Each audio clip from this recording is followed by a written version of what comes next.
सतगुरु की साजी निवाजी प्यारी सात संगत जी, प्यार और सत्कार से कहना धन निरंकार जी। सात संगत जी, प्रभु परमात्मा ने हम पर बहुत कृपा की है। जो हमारा जन्म इतने सुंदर समय में हुआ है, जब वक्त के सतगुरु स्वयं आए हैं और समय समय पर हमें जीवन जीने की कला भी सिखा रहे हैं। फिर भी अगर हम कहें कि हम दुखी हैं तो इसका कारण भी हमें ही ढूंढना होगा। सभी इस बात को जानते हैं कि गुड़ बहुत मीठा होता है। यदि कोई कहे मुझे गुड़ मीठा नहीं लगा तो हम उससे पूछते हैं कहीं आपको बुखार तो नहीं। बुखार होने पर मुंह का स्वाद बिगड़ जाता है। यदि एक बिल्डिंग में 10 किराएदार हों और बिजली का मीटर भी एक ही हो, सभी के घर बिजली जलती हो और एक के घर में ना हो, तो वो पूछेगा आप सबके घर में लाइट है, बिजली है, पर मेरे घर क्यों नहीं। तो जवाब में कहा जाएगा आपके मीटर में खराबी नहीं है, मीटर में खराबी नहीं है, लेकिन आप अपना स्विच या ट्यूब चेक करवाओ, कहीं आपकी फिटिंग में कोई खराबी ना हो, क्योंकि मीटर तो हम सबका एक ही है। मीटर में खराबी नहीं हो सकती। अगर मीटर में खराबी होती तो किसी की भी लाइट ना ऑन होती, लेकिन से ओनली आपकी, अकेले आपकी ही लाइट नहीं है, तो इसका मतलब कि आपके किसी स्विच में या ट्यूब में या कहीं फिटिंग में कोई खराबी है। इसी तरह जो मनुष्य सतगुरु की शिक्षा पर चलते हैं, इनके बताए सद्मार्ग को ग्रहण करते हैं, वे तो यही कहेंगे कि हम तो बहुत खुश हैं, सुखी हैं, संतुष्ट हैं। पूछने वाला यदि यह कहे कि हमारे घर में वह सुख क्यों नहीं जो तुम्हारे घर में है, तो उन्हें इस पर स्वयं ही विचार करना होगा कि कहीं उन्होंने किसी का दिल तो नहीं दुखाया, कहीं अपने स्वार्थ के कारण किसी का बुरा तो नहीं चाहा। सतगुरु ने ज्ञान तो सभी को एक जैसा ही दिया है, जिसके द्वारा अपने आचरण को बदलने की आवश्यकता होती है। इसलिए अपने कर्म की ओर ध्यान देना होगा, तभी सुख मिल पाता है। ज्ञान ले लेने से काम खत्म नहीं हो जाता, बल्कि ज्ञान का प्रकाश मनुष्य को ठीक मार्ग दिखाता है। हमें इस प्रकाश का पूरा पूरा लाभ उठाना चाहिए। हम पूर्ण सतगुरु के शिष्य हैं। हमारा जीवन प्रकाश युक्त मीनार की तरह होना चाहिए। जैसे किसी शॉप से हम कोई वस्तु खरीद लेते हैं, परंतु अंदर से वो वैसी ना निकले जैसी हमें दुकानदार ने बताई थी, तो दुकानदार का हम पर गलत असर पड़ता है। इसी तरह ब्रह्मज्ञानी कहलाने वाले व्यक्ति का जीवन सुंदर व आदर्श ना हो तो दूसरों पर इसका बुरा असर पड़ता है। जैसे कोई कलाकार सुंदर मूर्ति बनाता है, देखने वाले बड़ी प्रशंसा करते हैं और कहते हैं वाह किसने बनाई है। इसी तरह गुरसिक के जीवन में भी निखार आने पर लोग पूछेंगे कि तेरे गुरु कौन है, इतनी सुंदर शिक्षा किसने दी है। इस तरह जहाँ हम अपना जीवन संवारेंगे, वहीं हम अपने सतगुरु का नाम भी रोशन करेंगे, ऊंचा करेंगे। आओ सतगुरु माता सुदीक्षा जी महाराज के चरणों से में प्रार्थना करें कि हम हमेशा अपने जीवन में अच्छे ही बीज बोएं, ताकि हम आने वाले समय में भी उसके अच्छे ही फल प्राप्त कर सकें। हमें उस व्यक्ति को अपना साथी बनाना चाहिए जो अजर और अमर है, अर्थात हमें ईश्वर से प्रेम करना चाहिए, क्योंकि न तो वह मरता है न बिछुड़ता है, यह तो हमारे हृदय में ही निवास करता है। इसलिए इससे बिछुड़ने का दुख हमें भोगना नहीं पड़ता।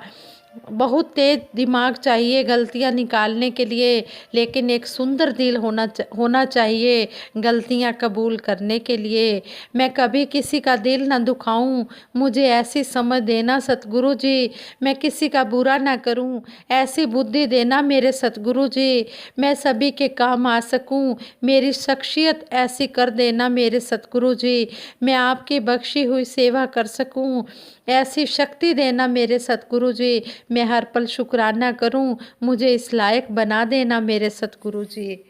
साथ संगत जी, दासी सतगुरु श्री गुरु नानक देव जी महाराज और भाई मर्दाना जी की जो कहानी है ये आप जी के चरणों में रख रही है।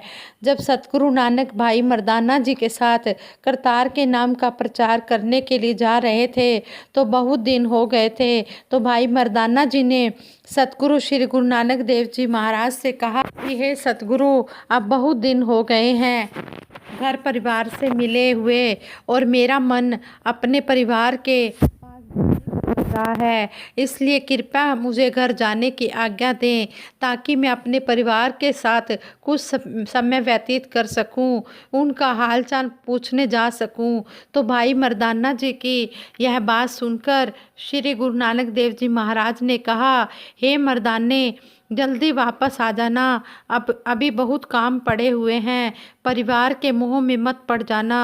तो सतगुरु श्री गुरु नानक देव जी के मुख से यह वचन सुनकर भाई मर्दाना जी बोले, ठीक है सतगुरु, क्योंकि उन्हें सतगुरु श्री गुरु नानक देव जी महाराज से घर जाने की आज्ञा मिल गई थी और भाई मर्दाना जी भी बहुत खुश हो गए। तो जब भाई मर्दाना जी अपने घर जाने लगे तो कुछ ही कदम चलने के बाद उन्हें यह याद आया कि अब इतने दिनों के बाद घर जा रहा हूँ, अगर खाली हाथ गया तो अच्छा नहीं लगेगा, तो मुझे अपने साथ कुछ लेकर जाना चाहिए। थोड़ी देर के बाद, इतने दिनों के बाद अपने बीवी बच्चों से मिलना है तो कुछ ना कुछ तो लेकर जाना ही चाहिए। तो भाई मर्दाना जी वापस सतगुरु श्री गुरु नानक देव जी महाराज के पास आ गए और अपने मन की बात सतगुरु श्री गुरु नानक देव जी महाराज के आगे रखी कि सतगुरु, अब इतने दिनों के बाद घर जा रहा हूँ, उनके लिए कुछ लेकर जाना होगा, तो खाली हाथ नहीं जा सकता, कृपया मुझे कोई बख्श दें जो कि मैं अपने साथ लेकर जा सकूं, मुझे कोई ऐसी चीज़ बख्श दो, मुझे ऐसी बख्शिश दे दो कि जो मैं अपने साथ लेकर जा सकूं और मेरे परिवार वाले भी आपकी वह बख्शी हुई दात देखकर खुश हों। तो सतगुरु श्री गुरु नानक देव जी महाराज ने भाई मर्दाना जी को एक पोटली दी जिसमें सतगुरु ने मुट्ठी भर पत्थर डाल दिए और उसको भाई मर्दाना जी को दे दिया था। सतगुरु ने भाई मर्दाना जी को फरमान किया कि हे मर्दाने, इसे ऐसे ही अपने साथ ले जाओ, लेकिन इसे खोल कर मत देखना, जब घर पहुंच जाओगे तब खोलना। तो सतगुरु श्री गुरु नानक देव जी महाराज के यह वचन सुनकर भाई मर्दाना जी ने वह पोटली अपने पास रख ली और अपने घर की तरफ चल दिए। लेकिन उनके अंदर बहुत क्वेश्चन चल रहे थे, प्रश्न चल रहे थे कि सतगुरु ने तो मुझे पत्थर दिए हैं, मैं इन्हें अपने साथ लेकर कैसे जा सकता हूँ, जब मैं इसको अपने परिवार वालों के सामने खोलूँगा तो मेरे परिवार वाले मुझे क्या कहेंगे कि इतने दिनों के बाद आए हो और हमारे लिए पत्थर लेकर आए हो, और वह मेरा अपमान करेंगे कि इतने दिनों के बाद आए और वह भी साथ में पत्थर लेकर आए। साथ ही भाई मर्दाना जी यह सोच रहे थे कि यह पत्थर मुझे सतगुरु श्री गुरु नानक देव जी महाराज ने दिए हैं, जो कि कुल कायनात के मालिक हैं। यह पत्थर कोई मामूली पत्थर नहीं हो सकते, इनमें कोई ना कोई बात तो ज़रूर रही होगी जो सतगुरु ने मुझे पोटली में बांध कर दे दिए, और साथ में यह फरमान भी कर दिया कि इसको खोलना नहीं है, इन्हें अपने परिवार के साथ ही खोलना। तो भाई मर्दाना जी यह सोचकर अपने घर की तरफ आगे बढ़ रहे थे, और जब भाई मर्दाना जी अपने घर पहुंच गए और अपने परिवार वालों से मिले तो उन सभी के सामने भाई मर्दाना जी ने वह पोटली खोली जो सतगुरु श्री गुरु नानक देव जी महाराज ने उन्हें दी थी। जब वह पोटली खोली तो उसमें से पत्थरों की जगह सोने की अशर्फियाँ निकली, जिसे देखकर भाई मर्दाना जी और उनके परिवार वाले बहुत खुश हुए, और यह सब देखकर भाई मर्दाना जी की आंखों में आंसू आ गए थे कि जो कुल कायनात का मालिक है उसे किस चीज़ की कमी है, यह तो बेअंत कर पता नहीं क्या क्या सोच रहा था, लेकिन मेरे सतगुरु ने मेरी लाज रख ली। सच में धन्य है सतगुरु। वाकई में ही साथ संगत जी, ये कहानी सुनकर यही हमें शिक्षा मिलती है कि जो सतगुरु का सहारा ले लेता है, इसका लड़ फड़ लेता है, सतगुरु दे लड़ लगे जेड़ा उसनू आंदी टोट नहीं। जो सतगुरु के लड़ लग जाता है, जो इसका सहारा ले लेता है, इसका पल्ला पकड़ लेता है, उसे किसी भी प्रकार की कोई कमी नहीं आती। गुरु हर जगह लाज रखता है और उसे हमेशा शहनशाही बना कर रखता है। जो इस सतगुरु निरंकार के नाम से जुड़ जाता है, उसे फिर दुनियावी चीज़ों की कोई ज़रूरत नहीं रहती। ये दुनियावी चीज़ें, ये मायावी चीज़ें तो परछाई की तरह अपने आप पीछे चली जाती हैं, पीछे पीछे आ जाती हैं। इसलिए सतगुरु के चरणों में यही अरदास है, सच्चे पातशाह, हे मन मेरे, सच्चे पातशाह हमें इसी तरह जोड़ के रखना जैसे संपूर्ण अवतार वाणी में शहनशाह जी ने भी लिखा है।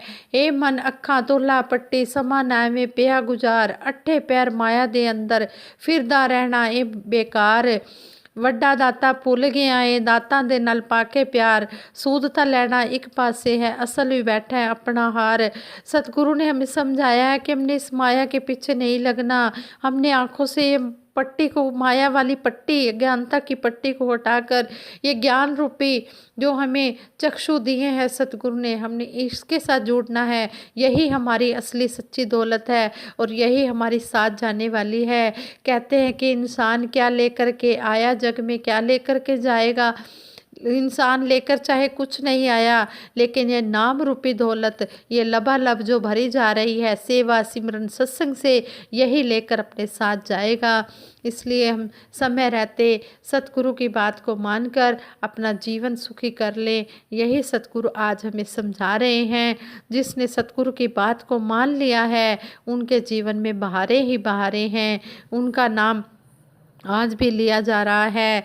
जैसे महात्मा लाभ सिंह जी, महात्मा संतोष सिंह जी, महात्मा रूपलाल जी कोटा बूंदी वाले, महात्मा अमरलाल जी पटियाला वाले, महात्मा चाचा प्रताप सिंह जी, किस किस का दासी जिक्र करे। इतने महात्मा राम सरन जी, इतने इतने महात्मा हैं। महात्मा खेमराज चड्डा जी, महात्मा ब्रिजलाल जी, कितने कितने महात्मा, इतने हमारे महान महात्मा हुए हैं जिन्होंने सतगुरु की बात को हूबहू मानकर अपने जीवन यापन किया है, अपना लोक सुखी परलोक सुहेला किया है। सतगुरु सच्चे पातशाह हमारे ऊपर भी अपना मेहर भरा हाथ रखो, मेहर भरी नज़र रखो।